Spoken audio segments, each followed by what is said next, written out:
Hey everybody, just doing a little bit of a hobby update today. What I'm currently working on, and which I was working on, I started last week, was the Deimos pattern Rhino, the sort of pre-heresy 30K Rhino. It's pretty much done. I just have to do the weathering, and so the weathering powders and some of the typhus corrosion that I use on some of the tracks and things. I did, just like the other one, do the interior, which is what took a lot of extra time in the beginning for me. I think it looks kind of cool. What I didn't do this time is I didn't take the top off. Like, I have the other one if I want to really look at the interior. I might even glue the other one on too. I actually think I can see it pretty cool in there, and so I just kept it sort of glued on the top. But just as a heads up, I think it's a nice kit, this Forge World conversion.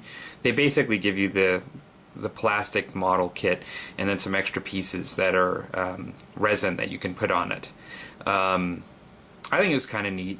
You can obviously see that, so one of the things I didn't talk about when I showed the differences before, there's a definite difference on the front here, and then you've got this piece which is sort of like your plow on the front, and you have two single bolters on the top versus the storm bolter, and so that looks quite a bit different. And then you have the sides here, which are a bit more prominent for your exhaust, and then you have that hatch, that circular hatch, which looks a little bit more industrial like opening. But beyond that, the sides are a bit more armored, and it makes it a little bit wider looking, I think. It looks a little bit bigger. Not much, just a little bit. I actually like both of them. I thought it would be kind of cool just to have some difference, though, and just because the fluff that I'm using, it's just, they have, not only are they going to be paired up with the Mechanicum, but they're going to have some old 30K stuff that they've scavenged or maintained in addition and to their current 40K stuff. So yeah, so I think they'll look good together. And I have also, so really, I mean, I'm going to be finishing this most likely tonight, and I'll put up a video just showing it a bit clearer when it's all done with the actual weather, like I weathered this one. I have a bit of a Muskets and Tomahawks update too. So we actually had our demo, the demo that I've been planning for a very long time, the official demo, actually happened just this past Sunday. I didn't take video because I running the demo itself and just only having it being my third game, it's a bit of work, right? And I wanted to really put my attention to the folks that had questions and just to the game itself. And so what I did, we do have photos, and so I'll show right when I'm finished just mentioning or describing it, I'll show a series of photos of some of the scene. One of the things you'll notice on two of the pictures, you probably will see this really large tree canopy. I keep mentioning this because whenever I talk about the demo, because it really made two things was really very good for Muskets and Tomahawks is it really made the table look fantastic because it just looked like woods, like just coming out of the woods. They weren't sparse tree plates; it was thick cover canopy. And two, the canopy style you see is basically, so I didn't make this, like when you see in the picture this really dense canopy, large canopy, I didn't make that.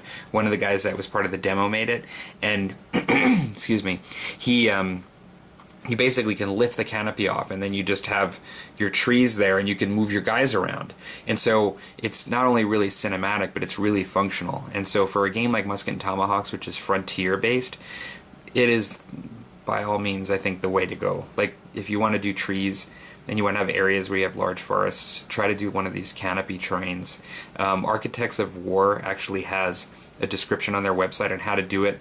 Their description is for 8mm, but you can use large dowels and just apply it to like a 28mm terrain as well. It was fantastic. The game went really smooth. For the most part, I think people enjoyed it. I had probably at the peak of it we had 2 people solidly playing the whole game, the demo, but then also we probably had between 5 and 6 total people around the table at one point, just checking it out and looking at the rules and talking about it and stuff. And so it was good. I would mark it as a success. One of the things I didn't know, I wasn't expecting more than that actually. So it actually completely met my expectations as far as number of people. It just so happens that in Calgary this weekend there was Comic-Con, which is a like an event. It's like a big comic book, science fiction, horror. It's lots of stuff going on, and really it would compete quite a bit for anything like this as well. And so really the Sentry Box, the location that I did the demo at, was pretty empty for the most part compared to normal Sundays or Saturdays. So I actually think it was, and despite of that, actually it was really successful.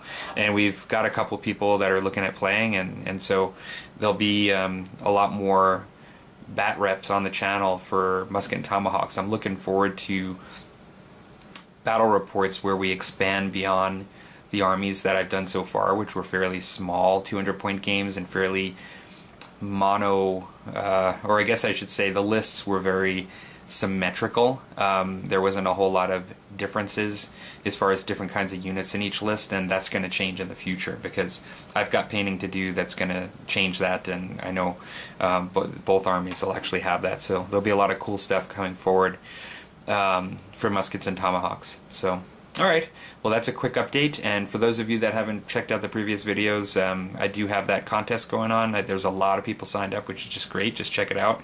The 500 subscriber contest video, where I'll be giving away a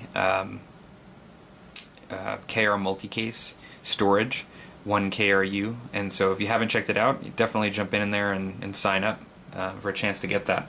Okay, hope you guys are having a good beginning of the week, and talk to you later. And here in closing are the photos of the Muskets and Tomahawks demo.